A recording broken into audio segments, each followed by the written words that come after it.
5ই আগস্টের সকালে যখন ঢাকায় অস্থিরতার চরমে, তখনও একটুও বিচলিত নয় দিল্লি।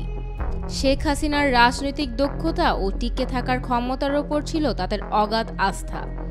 ভারতের শীর্ষ গোয়েন্দা ও কূটনীতিকদের দৃঢ় বিশ্বাস ছিল, গত 15 বছরে যেভাবে হাসিনা প্রতিটি সংকট কাটিয়ে উঠেছেন, এবারও তেমনটাই হবে।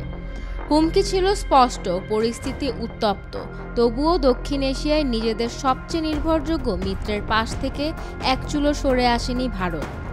একমাত্র স্মার্ট সিটি বসুন্ধরা, আধুনিকতায় এক ধাপ এগিয়ে।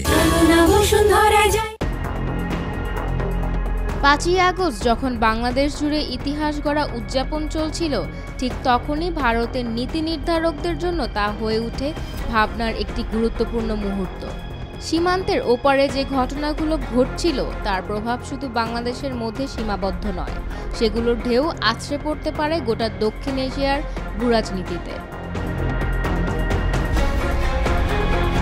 দিল্লির বেশিরভাগ মহলই ছিল প্রায় অজ্ঞাতসারে। মাত্র হাতে গোনা কয়েকজন শীর্ষ কর্মকর্তা, 3 জন জ্যেষ্ঠ মন্ত্রী ও গোয়েন্দা প্রধানরা সতর্কভাবে নজর রাখছিলেন পরিস্থিতির উপর। তবে তারাও ছিলেন আত্মবিশ্বাসী। অতীতের মতো এবারও জনরোষের ঢেউ সামলে উঠতে পারবেন শেখ হাসিনা। মনসুন অধিবেশনের শেষ সপ্তাহের প্রথম দিনটা সব দলের এমপিরাই বিল পাশের প্রস্তুতিতে ব্যস্ত ছিলেন। মিনতি নূর হাসান উনসা, ডেইলি সান।